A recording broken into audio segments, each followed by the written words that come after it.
Welcome back to Loose Brain Podcast. I'm your host, Tyler Martin-Olich, and joining me as always, I'm Hilary Weber. And I'm Jesse Brock. and we are walking through a winter wonderland. Walking Yes. through a winter. One Merry Christmas to everyone who's listening. But Wonderland. for those that are only listening, Jesse, what are you wearing right now? I'm wearing a holiday sweater inspired by Christopher Walken. Yes, walking in a winter wonderland. It has his gorgeous face on it. Yeah. Yep. And I'm dressed like Mr. Rogers. I actually thought this was more red than burgundy, but I guess sitting here, It's warm. I like it. It's warm. cozy. Okay. Yeah. Even though it's like 80 degrees in you're here, like, I'm it sweating. is warm. It's very warm. Well, Merry Christmas, guys. Merry Christmas. I'm feeling in the spirit. This is one of the few times where we're recording it, and it's actually the season that Yeah. we're recording it in, so it's Yeah. legitimately Merry Christmas. You've done a wonderful job dressing the set. Thank you. We've got Christmas lights in the background and little garland and tinsel for those just listening. But we have a pretty cool group of guests today. Oh, yeah. I was personally like fangirling when I was booking this podcast. It's Shane Brady and Emily Brady, husband, wife, producing, director, writer, actor, and they're just a dynamic duo. They are hilarious and they are so vibrant and full of energy, and you're gonna hear that pretty soon. Yeah, so I think it's gonna be a really cool podcast. Before we start, though, just a little bit. Let's have some fun with the holidays. What are y'all's favorite holiday? What's the movie that's like, oh, it's Christmas time, I'm gonna watch? Oh, for me, Yeah. White Christmas. White every Christmas. year. Yeah. Okay, that's a great one. What about you? I know that White Christmas is your favorite. Every time I see that it's at Tampa Theater, I'm like, I'm gonna tag Hilary in that. For me, I have so many holiday movies that I love, but tradition is It's a Wonderful Life. It's a Wonderful Life. Which kind of leads us to this guest today, because his film, Breathing Happy, is very much kind of a modern take on the same sort of like emotional draws and emotional ties that It's a Wonderful Life kind of presents Yeah. too. It's almost like a sad but funny Christmas. What says Christmas better than both sad and funny? Yeah. You know, I don't know. I love the tone of the movie. Yeah, and Breathing Happy streaming right now. We're going to talk about it during the podcast. Have you seen Breathing Happy, Hilary? I still have not, but I actually am going to go home and watch it this week after hearing that. Yeah, it's like this alcoholic. He's been sober for a year. He's always struggled, and he's coming home for the holidays, and he's basically locked in a 24-hour period in his house, visited by the ghosts of sins past, I think is the way you can describe it. Yeah. I went into that film blind. It was at Gasparilla Film Festival, and it was one of those situations where they were like, hey, Jesse, we don't have anyone to host the panel afterwards. Could you do it? And I was like, yes, because I was looking forward to seeing the movie, but it was my very first time seeing it, and I was just blown away. I was sobbing in the theater, but also laughing really hard. Yeah. So it's so It's good. a total roller coaster. It's really well done. A lot of Tampa talent on the screen, both in front of the camera, but also behind the camera. We're going to talk about that a little bit during the podcast as well. But with that, we'll be right back with Shane and Emily Brady.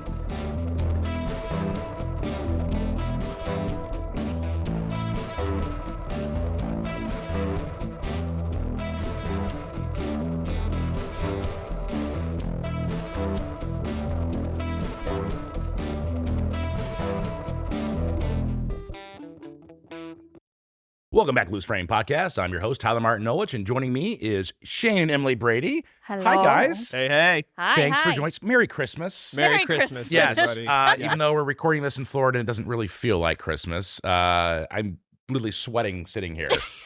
I think it's supposed to be 85 tomorrow. Like, what? That's not Christmas. Yeah, and we've been traveling through every possible degree variant over the course of the last 6 weeks. It's like driving. You flew in here from Austin, right? We drove. You drove. That is a Yeah, drive. we drove our It is a gigantic drive. 90-pound golden doodle Freddie and Ralphie, who is the 40-pound one, and they just crash in the back seat. We drove from Austin to California, filmed a bit for there, drove back to Austin, reset our batteries for a couple days, and now we're here for the next 3 weeks or so. That is a filming hike. Hacked. Yeah, and you guys are in town filming a movie, Hacked, Yes. which we'll get into in a little bit. But I always like to set these podcasts up by giving our audience a little bit of background. So just tell me a little bit about yourself. So you're from Tampa Bay. Are you from Tampa Bay originally? I am from Cape Coral, Cape Florida. Coral, okay. So 2 hours two south. Actual Floridians. Yes. But sitting that next to met me. in LA. We met in LA and then found out we're both from Florida Florida, and then now Yay, we just so you keep- never cross paths. That's so weird. No. Finding love with another Floridian Yeah, in LA. Right.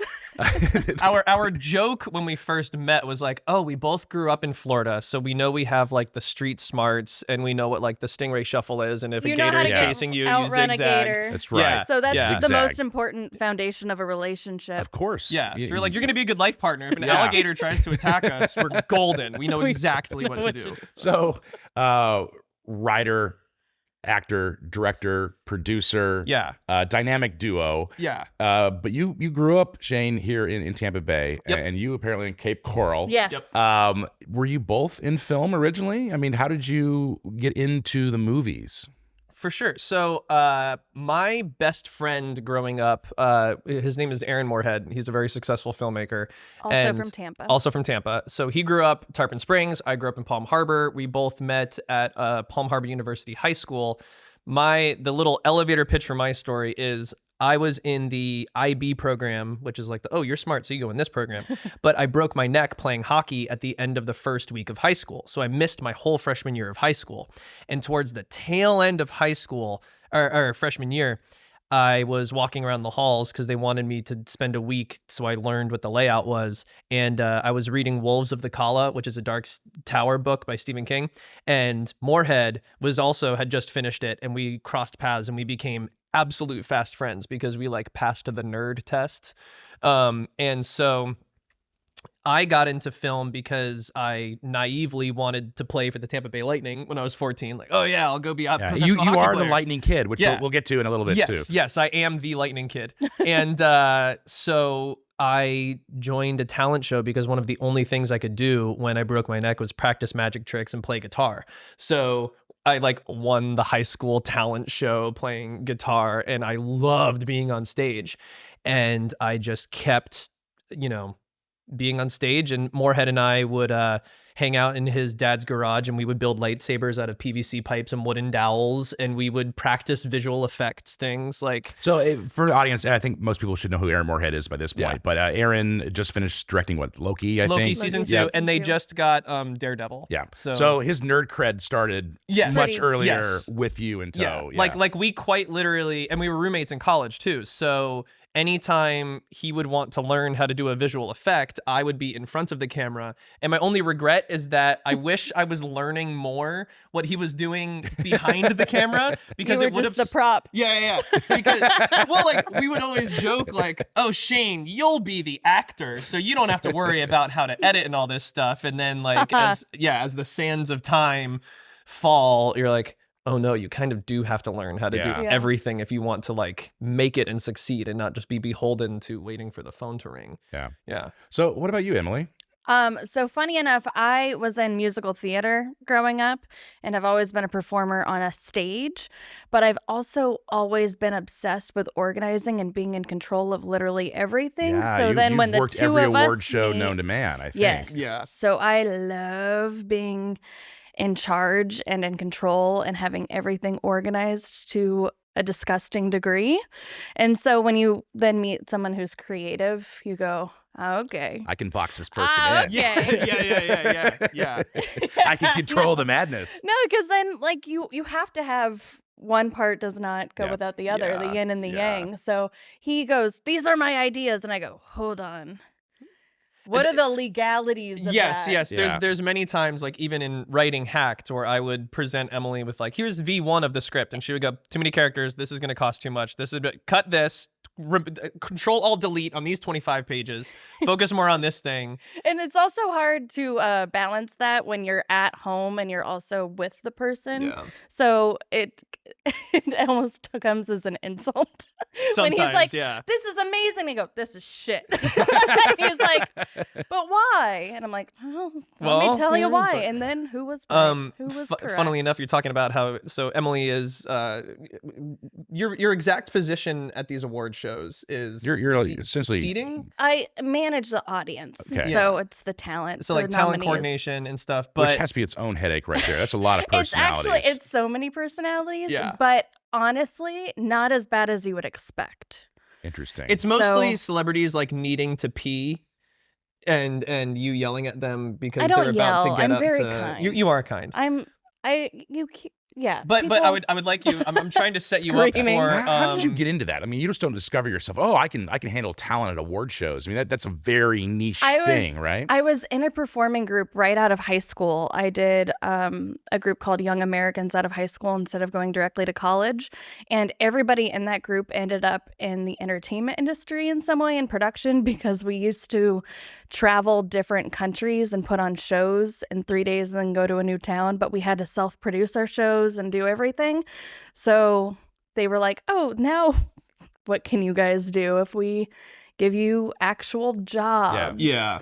And so that's how that came to be. But so during the Oscars, the famous slap moment, as that was happening real time, I was watching the live broadcast as it's, cutting out for 30 seconds and it's just literally paused. And Emily is texting me. Going, are they showing it? Like, are they showing it? What is broad? And I'm like, I don't understand what's happening. So you were like if you could have gotten spit on, you were so close. Well, I wasn't spit close, but I was. Was everyone in the room, like behind the scene, just as shocked as? It was. You could hear if someone farted on the third mezzanine, like you would be able to hear it. It was that quiet, but yeah, it was quite the moment. Yeah, I mean that's a hell of a thing to experience live, and then like have to manage it too. It's like, oh, what do we do now? I the one regret is I didn't switch to the stage manager radio station. Oh, just to listen in. Yeah, just to listen to like what is happening. Because I think I was in so much shock that I was just trying to take in what was going on around me. But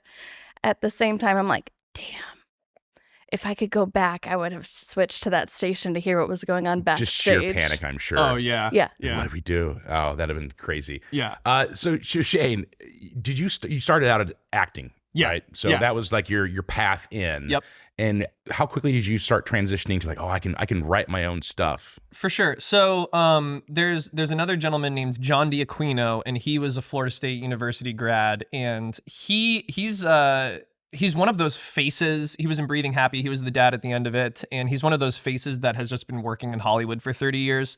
And so when I lived in Chicago for 2 years, and Moorhead was like, you got to get out to LA. So I moved to LA, crashed on his couch. And one of the first people I called was John D'Aquino. And I learned very quickly from hearing about his journey that if I didn't start learning how to write and edit, that my journey was going to be much more difficult than I wanted it to be. Now, that being said, I wish I could, have a magic wand and go back and turn back time. Because I white knuckled my life so hard, solely focusing on the actor thing, right? Where Mark Duplass has this amazing South by Southwest keynote speech. I believe it's 2018 or 2019, where he just keeps saying, the thing you need to learn if you really want to make it in this industry is the cavalry is not coming. Yeah. Nobody is coming to save you, ever. It is never going to happen. Just bank on that fact. Then you'll start to write your own thing, and then you'll start to direct your own thing.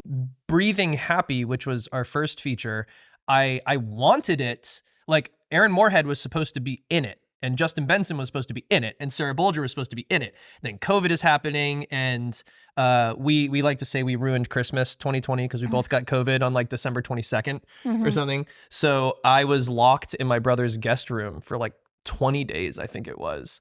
Because it was like, oh, well. Back when they were like, back when it's like, well, you got to wait 14 days, but we had to wait 3 days for the test. And so I just sat there with the laptop being like, how can I make this the COVID movie? That's why there's basically just me for the vast majority of that film. Yeah.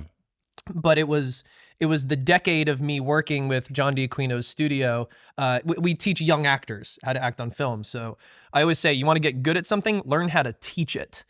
Because when you get to see children experiment and fail, you start to learn what works and what doesn't work. And the greatest thing about children in film is the ones that are very good at it have no fear whatsoever. Yeah. And it is infectious. Do you think that's out of ignorance? They just don't know to be afraid? I think so. I think it's that beautiful thing where like maybe the mean way of saying it is like life hasn't sucked the joy out of them. They're still having fun. Yeah. They're still having fun. When you're having I feel fun, that. it transitions well on camera. So Breathing Happy is an awesome film. Absolutely loved it. And it was my first time meeting you and working with you was on Breathing Happy. Let's give the audience a little bit of what Breathing Happy is about. So give me the elevator pitch for it. Sure. So the elevator pitch is a recovering addict can celebrate 1 year of sobriety on Christmas Day, but his past demons tempt him to fail. And it's this crazy mind-bendy movie where anyone who knows me knows I'm obsessed with Eminem. And so the way that I wrote and then edited that film was I called the Eminem rule, where not everything can be dark and aggressive and mean. You need moments of levity and you need things to be light. So I quite literally in Final Draft, they have like a way to color code your scenes. And if something was red, meaning like, okay, we're going to live in this like dark world, I wouldn't have anything that was more than 2 colors in a row. So it was this beautiful thing where I think that's why it resonates with people so well, because it's like this amorphous blob of emotions as you go through it. But it was another wonderful thing for me to learn as an editor, because for anyone who's seen the film, there's the hockey scene with the trophies. That scene was so abysmally bad. And in the edit, I could not figure out how to save it. And I needed that scene to work. I needed that transitional moment. And in the early versions, all of those trophies were supposed to be like my homies, like people who were 30 being like, yeah, bro, you can do this. And I was teaching my voiceover class, and Chris Dudley, who is in the band Under Oath, hardcore Tampa band, love that guy. Previous podcast. Been on, so turn back for that. Yeah, everyone. And Under Oath, Chris is going to be scoring Hacked, and Under Oath has a big deal in this next film. And it's going to be celebrating the 20-year anniversary of their first album. So it's going to be a cool 2024. But with the hockey scene, I was working with my kids, and Chris was like, oh, I just watched it. I always thought those trophies were kids. I didn't know that they were people the same age of you. And I went, wait a minute. And that makes sense. That makes sense. And so in my voiceover class, I just told all of the kids in my voiceover class, record these lines. And there's this one little girl who goes, I don't know anything about sports. I don't know what you're wanting me to do. And I was like, say that. Yeah. So in the scene, you have these trophies like pumping things up, and then this little girl being like, I don't understand sports. Now the scene worked because you're remembering what it's like to be 5 years old and those wonderful dreams we all have of like, whatever, winning an Oscar, winning a Stanley Cup. And that to me is the really beautiful thing about art is you have to play in the sandbox. Yep. And if you play long enough, sometimes you find like that awesome little golden nugget, and now you have a movie. And that happened a million times over with Breathing Happy, and I know it'll happen a million times over with Hacked. So it happened just during the bits of filming we've already done. Yeah. Just happy little accidents. Yeah. Like the Bob Ross-esque trees. So managing talent is not easy, but there's nothing more miserable than producing. No, and producing 7 months pregnant. Yes, is while working your other full-time job at the same time. That's hellish. I don't know why you're putting yourself through that. I am a little bit of a masochist. But you clearly enjoy it. Otherwise, you wouldn't do it. I would. I love it, and we love being on set. It was funny when we were at home in Austin. It was hell doing pre-production because it was just the two of us. Yeah. And so then I was like, once we get to LA and once we get to Florida and once we're filming, we know how this happens. Things come together in the movie and film world. Yeah. I don't know what happens. I think it's just the synchronicities of everybody else's I think it's also creativity. You've surrounded yourself with talented people, and you have very talented friends, and you continue to work with the same people, which I think helps. Yeah, you find your there's family. a shorthand there. Yeah, you know what to expect. Yes. And so you're not surprised by anything. Of course, I'm remiss to not mention Evan Sissimopoulos, who grew up here. He's a Tarpon guy. He's won Emmys. Amazing DP. Yeah, this Incredible. is his 10th feature, and Evan is somebody who, he. With his genius savant brain, I like to say like he's like the lead guitarist that you have to find to make a band work, right? And so with Evan, he will look at something, and in my brain, it will be, oh, this is how we'll shoot it. You know, we'll do the establishing, we'll do this, and if you see Evan's eyes kind of start to do this, I go, wait, everyone stop. And then seeing something. Yeah, he's seeing something, time. and then like 45 seconds will go by, and he'll be like, hey, Ryan Berman, who's his guitarist, he pulls focus and sets up, he does everything. Ryan Berman is another utility guy, and he'll be like, give me the jib and put the rails here, and then get the gimbal ready because I'm going to come over here with this sort of thing and throw away the shot list because this is what we're doing now. And I'll be like, good. good, because I know what Evan's about to Yeah. do is going to only enrich the movie and make it better. So your upcoming feature is Hacked, which Yeah. is why you're in Tampa Bay right now to film it. Yes. It is partially based off of a true story. Yes. So Yes, one, it give us the elevator pitch, and then I want to know what the actual story behind it was. Sure. So the elevator pitch is in 2021, ordinary people, Emily Zurcher and Shane Brady, were hacked. $20,000 was stolen via wire fraud. The first 10 minutes of that film are based on those true events. The rest is what we wish we could have done to that bastard. So it's this thing where during COVID, there was a 600% rise in insanity. hacking, cheating, identity fraud, people stealing your debit card, stealing your money, just left, right, and center. And so when we went to put our down payment on our house, somebody We were filming Breathing Happy at the time as well. Oh, I didn't know that happened during the production. So Holy cow. Yeah, it was a yeah, That's a travesty. strain. I guess we should tell the whole story. So it was Friday that I kind of have to go back a little bit. So and we have to be careful that we don't use their actual names. But so Yeah. we had a horrible title company. We liked our agent, but the title company, Which we will call lowercase yeah, title. we're gonna call lowercase title. Okay. And then there's a bank that Thank you, parody law. what's another word for like having to really chase down your money? Like if you're trying to chase down your money. I think fetch. Fetch, cool. Fetch So bank. we'll go lowercase title and fetch bank. Two just completely arbitrary names that we're coming up with. No clue no what these correlation companies with could possibly anything. be. Yeah, of reality. So lowercase title, you're supposed to be given one title rep that will email you and always CC both parties. Yep. And this is, it was $10,000 of my money, $10,000 of Emily's, and they kept neglecting to CC myself or the agent, the real estate agent, and we kept getting emails from different people, and they There was- kept going. We yeah. were just like, and we kept getting the excuse of like, well, there is like a mass exodus and a lot of people are moving here. We've never seen things like this. We're just in over our heads. It's So very we're busy. all helping each other. Yeah. We're so Yeah. crazy. It's like, yeah, well, Yeah. good for you guys. As long as you keep your shit together Yeah. for our stuff. And they're like, yes, we will. So Emily's organizational type A brain was melting because just different things from different people. So it was on, if I'm not mistaken, it was a Thursday that you emailed them saying, hey, we filmed the last 2 days of Breathing Happy in California with the big cast, because we filmed 95% of the movie here in Florida. And then since it was COVID, okay, we can put a bunch of people in a house and we can just knock that out in 2 days. So we need to give you that $10,000 so that way the notary can sign, because we're going to be filming Saturday and Sunday. So our email correspondence was intercepted by the hacker. They said, yep, here you go. They sent the PDF, and we had wired money twice before. And when we went to call them twice before to say, hey, is there like, Can you walk us can through you walk this? us through it? Yeah. Or is there a code? And they go, no, you just go to your bank. So then we would go to, Fetch bank. Fetch, just some arbitrary.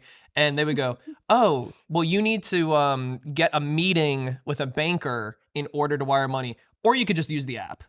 Just use the app. So so this is so important that we have to get a meeting with a banker. But you can use an app. if But you can want just to. use an app. And they're like, Yeah. yeah, just use the app. So we had this precedent set of, okay, I guess no one's going to help us. So if we just email, we sent over the 20 grand.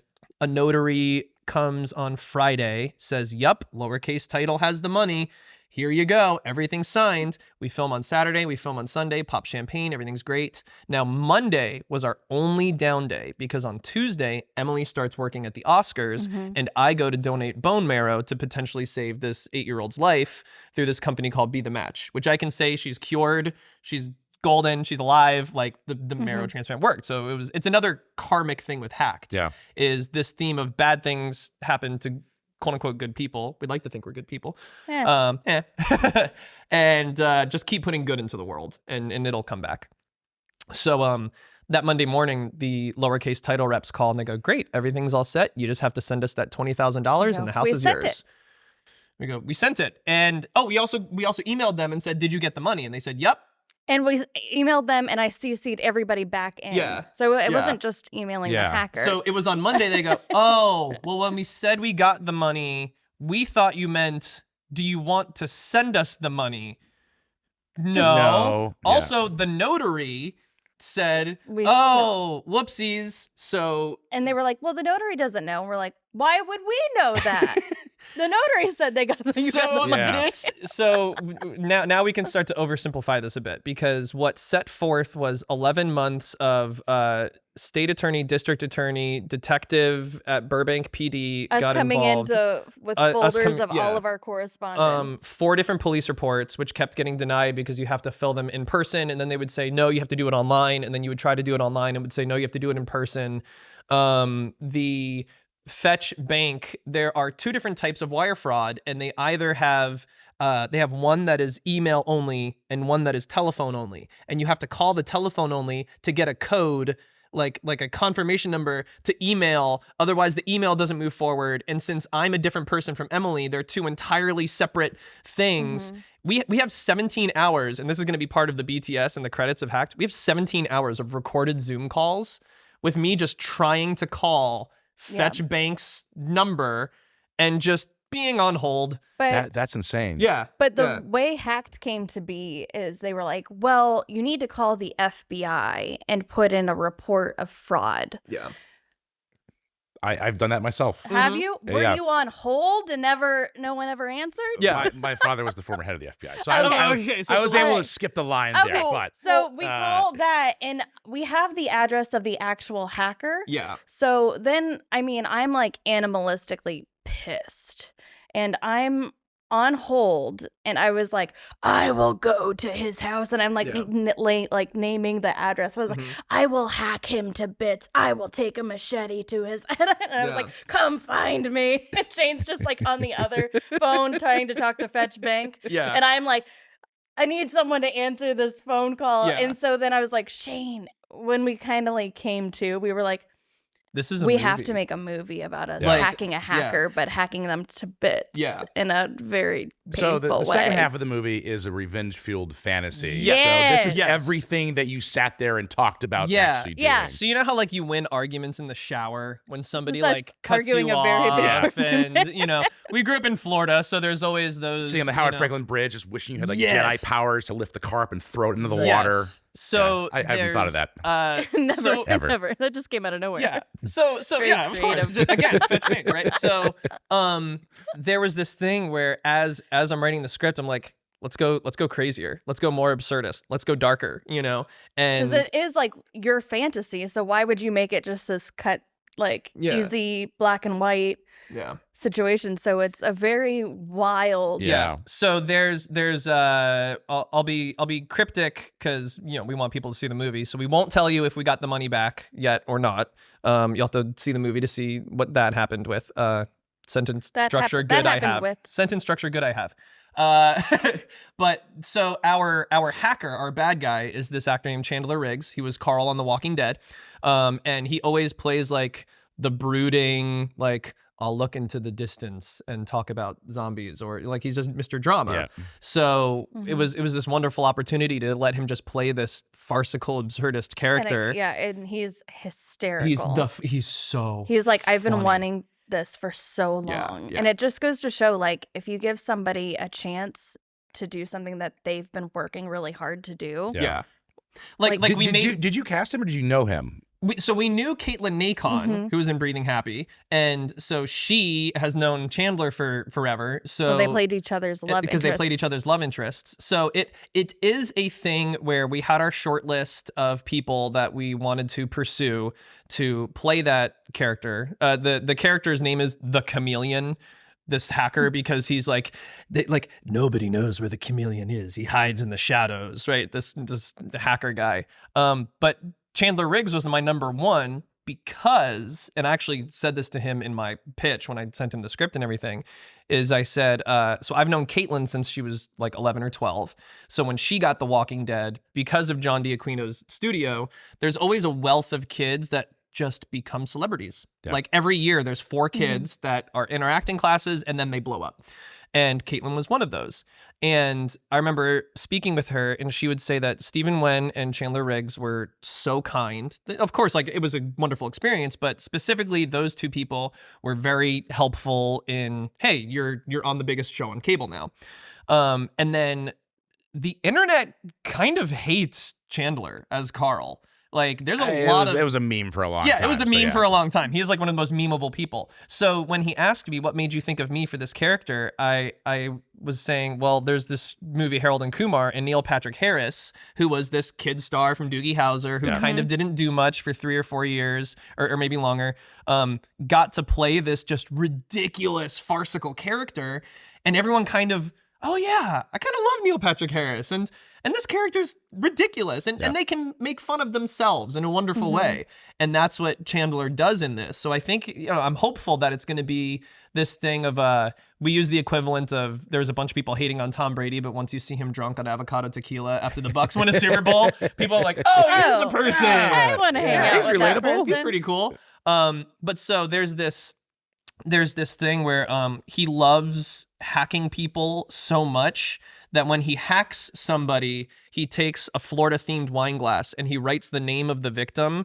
and the amount of money he stole from them, and then he rips the nastiest, wettest fart that he possibly can into the wine glass, Yes. and then he Because sniffs it like a the fine bouquet, wine. yeah. Yeah. And then he has his shrine of all of the people that he has stolen from. So your name is one of the people that he's stolen I from. You get a appreciate that. fart Yeah. glass. Professional victim. Yeah, is professional victim. how I like so, to think myself. so little Easter egg when you see the movie.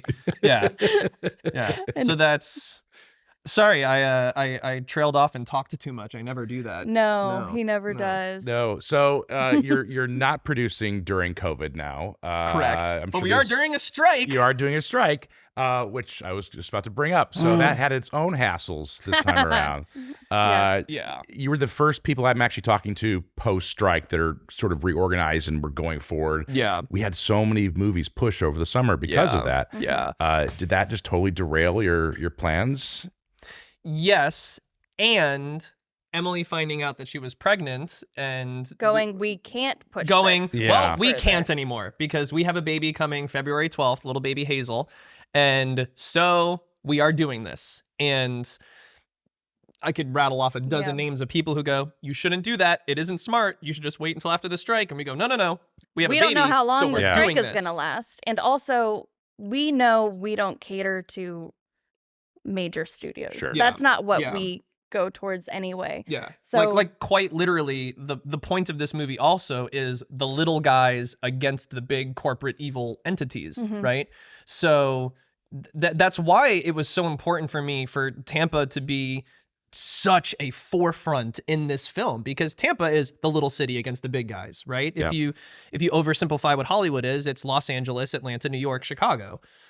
Tampa, Well, we've always been, in the shadow of Orlando and Miami. And Yeah. So it's another thing of like, no, that is where this film needs to be. Yeah. It must, because it works for the theme of the movie. It's also where we grew up. Essentially, with the strike, we were like, this is a direct parallel of the little guy trying to tell the big guy, like, hey, this is what we expect. Yeah. And so we saw that parallel and we were like, we're not going to pause. We're going to keep going. One, because we have to. Mhm.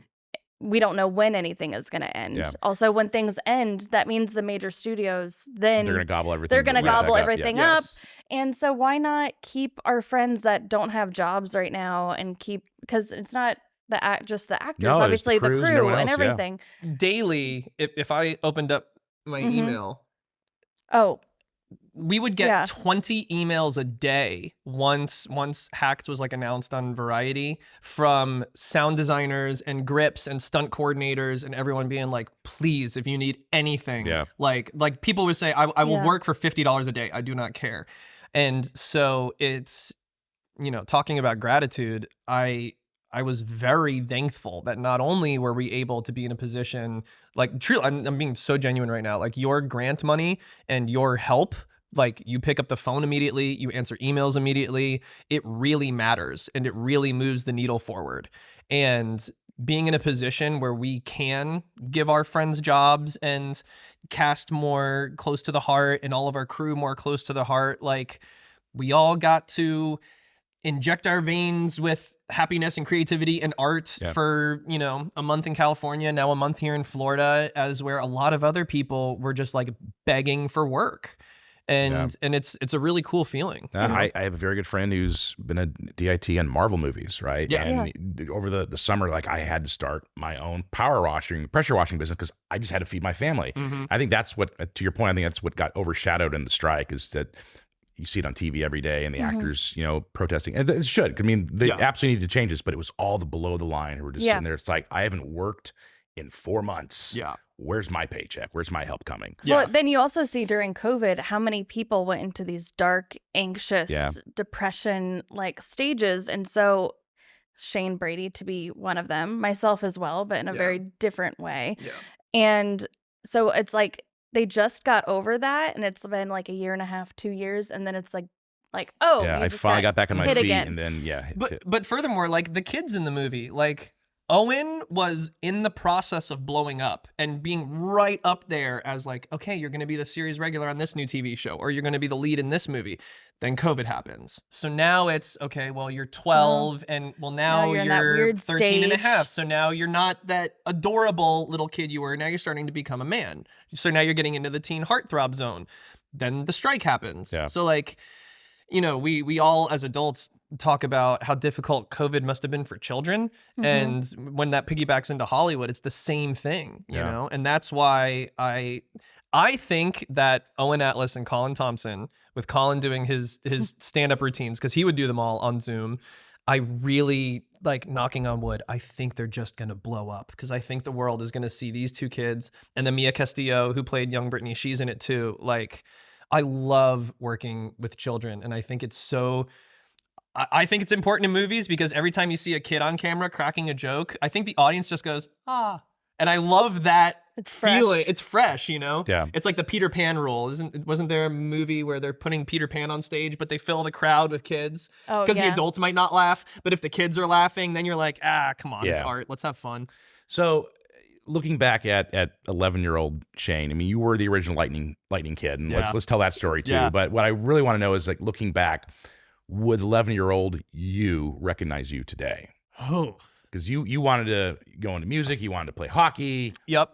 Not direct movies. So I think I have always been a survivor and like a fighter. And those aren't even necessarily my words. There was a moment when John D'Aquino said that to me, where he's like, you just don't stop. You don't have an off button. Like, what's the tropey metaphor of like, oh, if the door is locked, you got to break down the door or find a window to get into. So I was born in 87. The Lightning became a franchise in 92.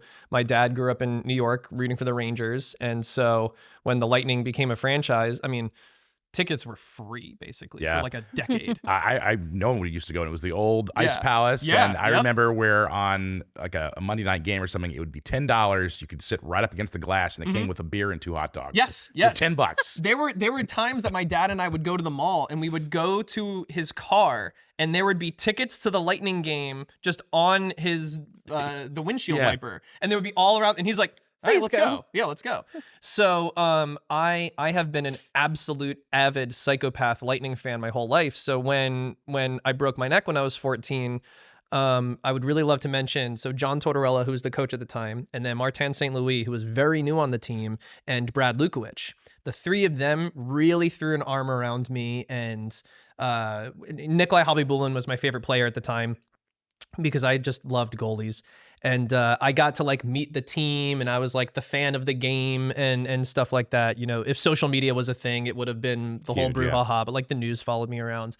But so when I was 17, the Lightning win the cup, and I had created a rapport at that point with like Phil Esposito and Brad Lukowich, and I love telling this story because the Lightning in Game 5 lose to the Calgary Flames in overtime, and everybody thinks the Lightning are going to go to Calgary and Calgary is going to win the Stanley Cup. And since I was 17, I would always wait behind the arena to autograph hunt, right? And earlier in the regular season, Lukowich had gotten his head rattled, like clearly concussed. And so when he's out signing autographs, I walked up to him and I was like, dude, like, you look like you're going to puke. Like, go rest. What's your deal? And I remember he spoke to me and he was like, everyone else was looking for autographs and you were just asking how I was. And that meant a lot to me that you were like asking about my health. So the first guitar he ever bought, he got the whole team to sign top to bottom, and he hands it to me like in front of ESPN. Like there is a clip that exists somewhere on ESPN of him handing me this guitar, and he couldn't play because his head was rattled. But he was like, "We're gonna go to Calgary, we're gonna win, and then we're gonna come back and we're gonna win a cup." And he would like tell all the guys. I mean, there's a million of those stories, you know. But yeah, because of that, I was named the player of the year when the Lightning, or not the player of the year. I was named the player of the year. Shane Brady won the Stanley Cup. No, I was the fan of the year because I had this "We Believe" sign, and yeah, I was like manic. There was one point where I think I made like 200 "We Believe" signs. I like bought poster board and made them, and I was just like handing them out because I was like, it matters, guys. The players will see these signs and they'll be like, that's why I'll win. Like, it's like Elf. It's like Elf. You're like, if we don't have the Christmas spirit, the sleigh doesn't fly. Yes. Just wanted to tie it into Christmas a little bit there. Oh, dude, but like us about to have a daughter, I like on our baby registry, I like went on NHL.com and I started to click on a Tampa Bay Lightning onesie, and I'm like, I can't even do it. I cannot imagine like holding my daughter being like, "Let go Lightning." She was like, yeah. It's very exciting. That is an amazing story. And Phil Esposito is going to star in that, or not star, but he's going to he is a star. He's just a star in his own right. Yeah, he is. So here's a funny little story. He was the first thing we shot for Breathing Happy, right? Again, during COVID. And you want to talk about how a movie changes and shifts. And I had this poem that I wanted him to recite, which was supposed to be this bookend of the movie where, okay, there'd be a poem at the beginning, a poem at the end, and it shows the journey of this person. And Phil was like, I don't know about this poem, man. It's I don't know. It's just kind of tough. And he's like, just let me be a grandpa. And he's just like shooting the breeze with the kids in the movie and stuff like that. And I'm like, yeah, that's what it is. That's what it is. Don't have Phil not be Phil. Yeah. So in Hacked, he has this scene where he's just like this lovable, affable person who I'm just gonna have him improvise most of it because that's who he is. Just point a camera at him and tell him to talk and have fun, and he'll be better than whatever you write. Yeah. But it goes back to, what I was saying earlier, where it's like you've surrounded yourself with good people, and you're able to reach to those people and say, hey, I could really help you. Help me here. Help me here. Let's do this creative thing together. But you have to ask. I think there is this fear. Actually, I know there's a fear of when people are trying to create something like, I can't ask that person. Like tonight, we're going to go to Hulk's restaurant because we've been trying to get a hold of him and his reps are impossible to get a hold of. So we're like, oh, we'll just go to his restaurant. I just want to go karaoke. Ask. Yeah. I'll just go ask. Yeah. So for everyone watching this, if Hulk ends up being in the movie, that worked. If it's not, it didn't. It didn't. And we were thrown out. Yeah. But what a good story. Right? Yes. Like sometimes you just, and I'm not, and again, I still got to karaoke. Yeah, I have to be careful. Yeah, exactly. I have to be careful the way I say that because then a lot of like psychopaths are just going to start showing up to celebrities being like, do my movie. There is like the best metaphor is dating, like sometimes you have to shoot your shot and go talk to the person at the bar and then you end up getting married. Who knows? And sometimes you do that and they go, no. But I respect it. Yeah, you have to you have to be respectful and be a normal person. Of course. And be of service. I'm not just walking up to him with nothing. I'm like, no, look, I filmed Tampa and I have all these other businesses. And also, wouldn't it be fun if we filmed a little bit in your bar and doing other little fun things? Yeah. You miss 100% of the shots you don't take, I think That's the Gretzky quote. Yeah. Which is also the Michael Scott quote. Same. Yeah. I was going to ask you, Emily, what has been the biggest challenge? And there's definitely going to be more challenges, but so far, because you've already got some of the stuff in the can out in LA, and now you're in Tampa. Looking ahead, and I know when this comes out, you'll be finished filming. But what's the one thing that's giving you nightmares right now? Right now? Yes. Honestly, I think the pre-production is what gave me the most amount of nightmares. We had so many barricades to overcome and so many things that were like, we have this and now we have this. So how do you work with this? So it's difficult. You have to get creative and you have to be like, okay, what can be changed? What can be guided this way? And now that the ball is rolling, and it feels great. Yeah. Now all of the problems are being solved. Now having all that wealth of people around us and helping has like changed things entirely. Yeah. So to be honest, Trains at the tracks. You're feeling good. yeah, we're feeling very good. We're feeling great. Like this is kind of like the cherry on top, and we're very happy that Florida is the second half because it's now we get to kind of now we're home field advantage. Now we're back home. Yeah. And we have like the big final scene that we're filming here, which is something that would be typically scary, but we have so much confidence from what we're bringing from what we just did to film this final scene, and we have the support of Tampa and we have the support of everything else that we're like, there's no way, like you said, home field advantage. He's like, shut the hell up. Why would you say that? We're not going to jinx it. Like there's only positive things happening at the moment. Yeah. So we haven't been whacked in the face yet with any problems. We will. But now that we've been whacked 20 times over, you're gonna roll with it's it. It's this good thing where it was like 6 weeks before principal photography, we learned that our budget more or less got cut in half. Which is a fun thing to find out. Which is a fun thing. But thankfully it happened 6 weeks before before production. So we had time to handle it. Mm-hmm. But furthermore, earlier in the day, I was listening to a podcast where Christopher Nolan was talking about how when he made Oppenheimer, he had, and I'm sure I'm butchering this story, he had his budget of however many hundreds of millions of dollars. And then they said his set designer said, hey, I can't build this town in the middle of nowhere, which is very important for your film, with the money allocated. It just can't happen. It's going to have to be CGI.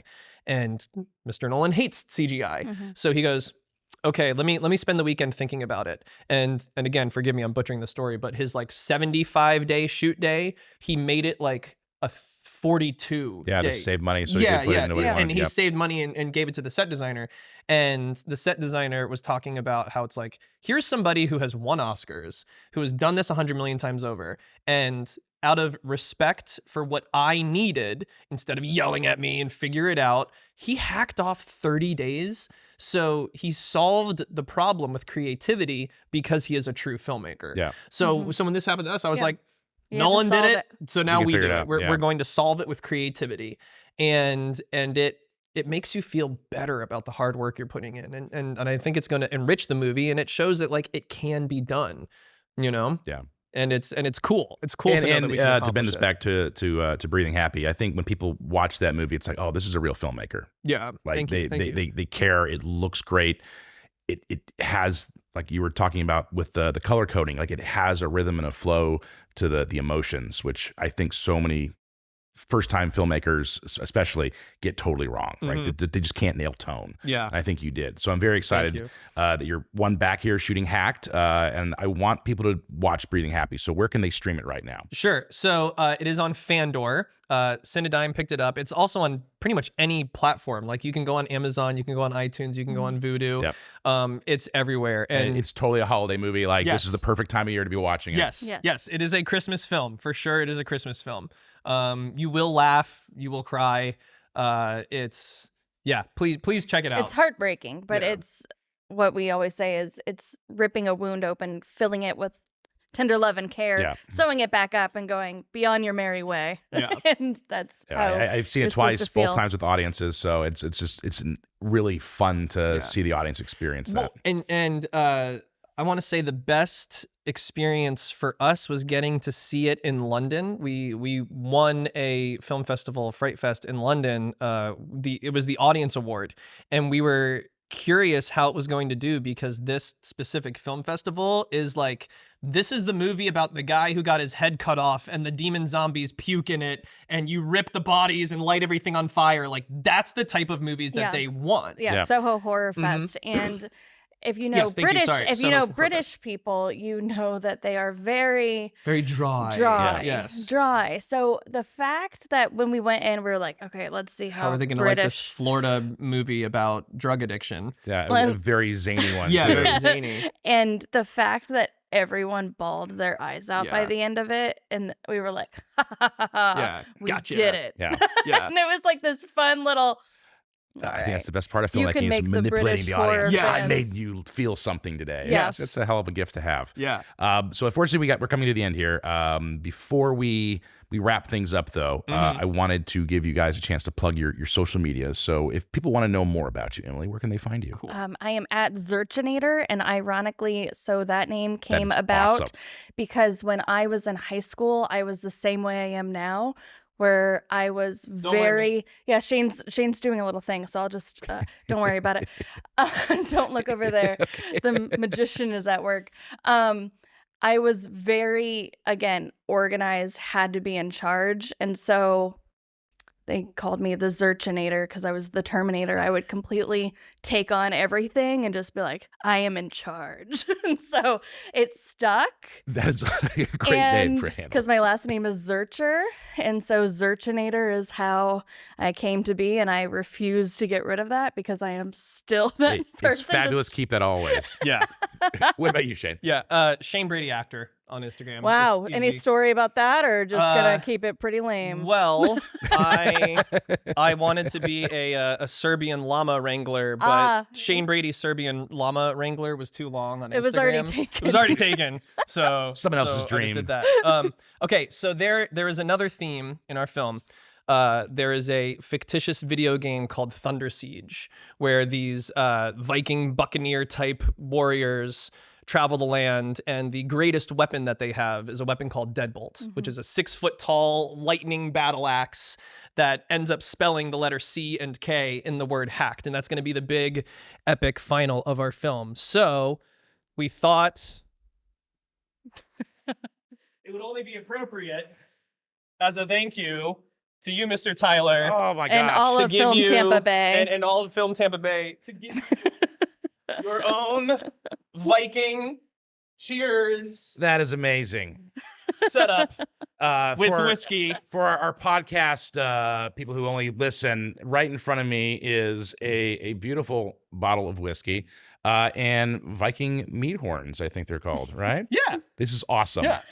So now every time you And a small axe, which I'm totally putting on my desk. oh and yeah, which is a threatening bottle people with. opener too. Oh, It's that's a even- bottle. Yeah, Yeah, it's yeah. actually comes in handy. That's awesome. Thank you guys. So yeah, this is our thank you. So anytime you guys have something to cheers about, For all my future Hopefully. podcast guests, if you don't bring me a gift, Yes. you're automatically less than. and you have to play this song from the movie 300. So it's just you It's need very this. dramatic. I would totally have a shot if it wasn't 10 o'clock in the morning. but, Yeah, we can worry about that later. Who Yeah. says that? That's- Matters. it's No, I'm true. just kidding. I get a reputation around the office. Yeah, right. It has been a total pleasure. Thank you guys so much. Go out, guys. Watch Breathing Happy. It's streaming right now, and I hope I can say the same thing next year when Hacked comes Yes. out. You know it. We'll Yes. have you guys back. We can talk about the whole experience. Yes. But thank you guys again for coming out. Yeah, thank you. Merry Christmas to you both. Merry Happy New Year. Christmas. Thank you, Tyler. Thank you, Jesse. Thanks, We'll be Hilary. right Thanks, back. Brady. Thanks, Patrick.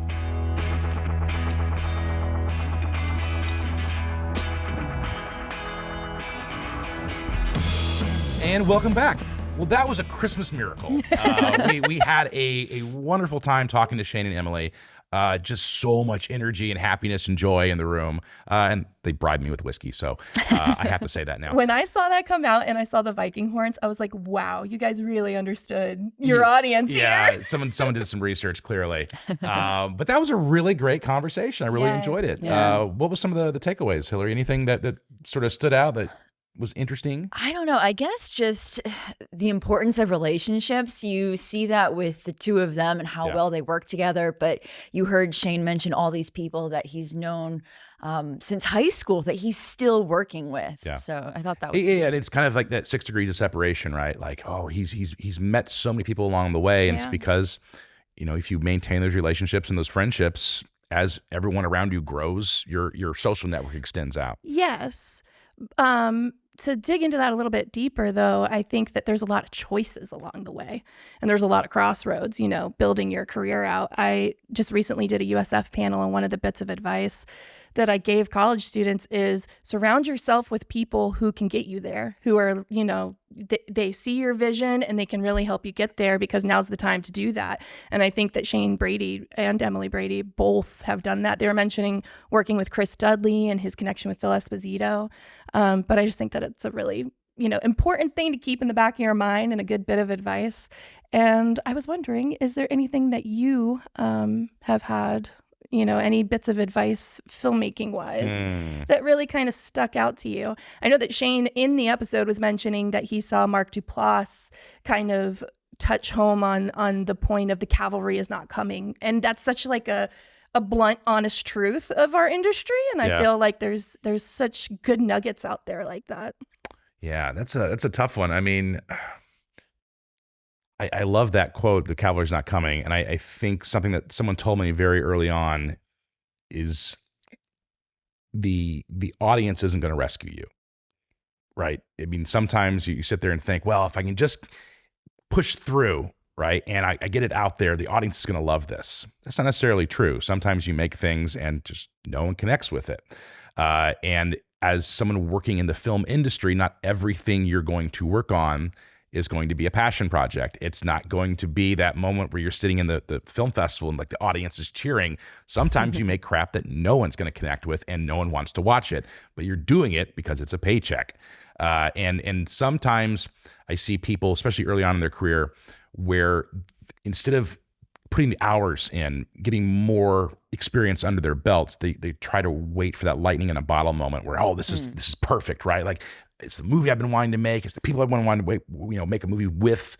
It doesn't always happen right away. Like, and you've got to cut your teeth. You've got to keep putting in the reps. Own your craft, so the audience isn't going to rescue you at the end of the day. Like, you're not going to have that feel-good moment where people are cheering always. The feel-good moment is that, hey, I have a paycheck. I'm putting a roof over my head. I'm learning my craft. And I think that's something that, especially early on in people's career, they don't appreciate enough, is just getting the experience. Getting your reps in, for sure. Yeah, Shane talked about really having to learn to write and edit and do these things that he never envisioned himself doing, but were sort of crucial to the career that he has now. Yes. I mean, Cavill's not going to rescue you. He had to make his own opportunities. And you do that by knowing more about the craft than just what your small little piece of the pie is, right? Yeah. Good actors also write, they direct, they understand blocking. Like, you can't just be so focused on the one thing, you're going to miss the forest through the trees, right? You need to, I don't want to say a master of many talents, but you need to know a lot of things. Yeah, and that's kind of what Shane was sort of describing too. He grew up, being creative with Aaron Moorhead. Aaron Moorhead is the producer of Loki and Moon Knight and other... Director, not producer. Or I'm sorry, yes, director.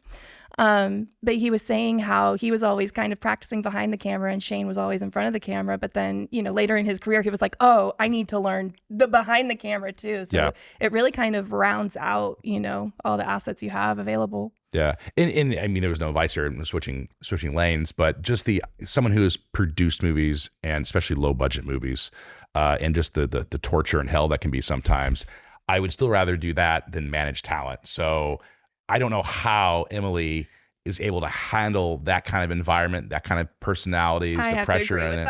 Something tells me she thrives on that. I think so. Yeah, you can definitely tell by her personality. Like, yes, you can see it in her face. Yes. She lights up when she starts talking about high energy. Yeah. I'm gonna do this. I can move all the pieces on the board. But I couldn't do that, man. I would. When I have no patience for people. So. And what did she said she had worked on the Emmys and the Oscars. She's done the Oscars, Emmys. I mean, every big award show that takes place in LA, she's done the most of them. And I didn't know this, that she was there for the famous Oscar slap. Yeah. Which is still blows my mind. I can't believe that happened. You could have heard a pin drop. Yeah. Did you guys watch that? I mean, live? Because you didn't see it if you were watching it live, but if you were streaming it, you did. Yes. But I guess on TV they cut it out. I saw it on social media in real time. I was not watching it live. Yeah, but it immediately... me too. So I actually saw it, and I was just flabbergasted. I mean, did you watch it? I was streaming it live, so I saw it happening, and I was like it took me a second. I'm like, wait, what's going on? Like, does anyone else see Well, and there's this? so many stupid, cheesy things like I'm ordering pizza for the crowd, or selfie time. Like, this is all staged. And then when the bit kept going and he started swearing, I was like, oh no, like this is not this is really happening. It was crazy. Can't believe that happened. The magic of award shows and live TV. Yeah. Thankfully, our podcast is not live. We would definitely be canceled. There's a lot of stories that happen behind the scenes. Tyler, have any of the guests slapped you in the face in any of those? Not yet, knock on wood. The fact that they brought me a gift today, I think bodes well. Hopefully I don't piss people off. But that was a really great, interesting conversation. The behind the scenes conversation about their new movie coming up, Hacked. There's a lot of stuff that's even left out of the script that they were kind of talking to us about. Yeah, but that movie seems like a wild ride. Yes, and it's a movie. We've seen the animatic they did. So instead of a traditional like lookbook or a production breakdown, they did a full voiced animatic. I remember that. And it's really cool. But this is a very surreal movie. So like the beginning of it's very mundane, down to earth, tied to reality, and then it just goes off the rails, right? Like Emily was saying, this is the conversations they had late at night. Like, what if I got my hands on this person? Like, this is what's going to happen. Yeah. So it should be really fun. I think they're the right people to do a movie like this. One, it's personal to them. But two, I think tonal wise, they're going to nail it. They're going to nail the tone. Speaking of tone, it is the Christmas season. So let's end this on a happy tone, a happy moment here. So what is some Christmas traditions in your families? Christmas traditions in my family. That's when I travel. Is that lame? Is that lame? No, that's I don't the know, best a lame time. answer. Matt usually takes the week between Christmas and New Year's off, and I do too. It's a very slow time for us. And last year we went to St. Augustine, and they have where you just get on a trolley and ride around and look at the Christmas lights. It's just really cute, and it's nice to just kind of check out, put your phone on Do Not Disturb and just relax. Yeah. So that's become a tradition. That's the best part of traveling at the holidays is seeing all the Christmas lights. So I love driving around. Yeah. You don't see a lot of Christmas lights in Florida like you do, I guess, in the Northeast and Midwest. It depends on the neighborhoods. I guess. Yeah. I just feel like if there's snow on the ground, people get a little more excited for the trees. I think it's because it's so dark and gloomy anyway, and it's depressing weather out. Like, we need some happiness, so they go a little extra. It's 85 degrees out in most days, sunshiny here in Florida. We don't need lights to make us happy. I saw this thing, and it was like Christmas decorations shouldn't be like aesthetic. It should look like Christmas cheer threw up in your living room. And I mean, to each their own, whatever. Yeah. If you want an aesthetic look for your holiday, I don't care. But mine is definitely the latter. I have just Christmas stuff everywhere. What about you, Hilary? Well, driving around and looking at the lights is probably my favorite thing. But going back to Florida being weird, like this is the only state where you see like surfing Santa and flamingos and palm trees that are like. We have a flamingo on our set. We do. Yeah. A new addition for those listening. But yeah, it's kind of weird and kitschy. Like people will wrap their palm trees and Christmas lights, which has its own weird aesthetic to it. I still don't feel it's very Christmassy in Florida. But Yeah. Do you have a favorite tradition? my tradition is not having a tree. Bah humbug, go away. I would expect nothing. Yeah, I'm not nothing really different. a holiday person, but I haven't put up a tree in 20 years. I don't put up Christmas lights or garland. I don't really open presents. Yeah. Who do you spend Christmas No one. with? No, just okay. Yeah. I'm sorry. Do you do anything else around the holiday? I know that we have a lot of events coming up. I hate with, the holiday season. Not because I dislike cheer and holiday. It's just What about New Year's? New Year's. New Year's is different. No, New Year's is like is New amateur Year. hour in Dixie. Like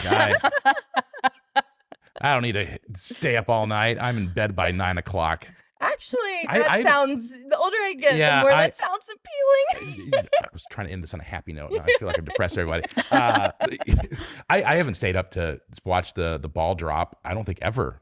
Yeah, it's Like a maybe little. once in high school, I think I remember maybe staying up for a party at a Yeah. friend's house, but I've never. I don't go to bed. It's early. the same thing every year. So It is, yeah. Spoiler alert. I don't need to see Anderson Cooper drunk on TV. That's actually kind of fun to watch. Yeah, train wreck. No, not my thing. So anyway, Merry Christmas. Yes, on that note. On that happy Merry note, Christmas, yeah. guys. I'll be drinking my beautiful gift from Yep. Shane under a dark dark chimney with no lights on, Yeah, in your cozy sweater. and my cozy sweater, and my dogs. Yeah, Yep. that's my Christmas. Oh, time. your dogs. Did you dress up your dog in like a Christmas outfit, or was that someone else's dog? It definitely You wasn't mine. Yeah. Okay, never mind. I have 3 digress. Pomeranians, but I don't dress them up. Like, Yeah. that's the bridge too far for me. Like, I Okay. can't go that far. Understood. Anyway, so that we need to wrap things up, ladies. Jesse, Brock, where can they find us? We are Loose Framing Podcast. Stream us anywhere you listen to podcasts or watch us on YouTube. And don't forget to follow us at Film Tampa Bay. And with that, Merry Christmas to you both, and thank you all for joining us this last year. Happy holidays, Merry Christmas, Happy New Year. We'll see you in 2024.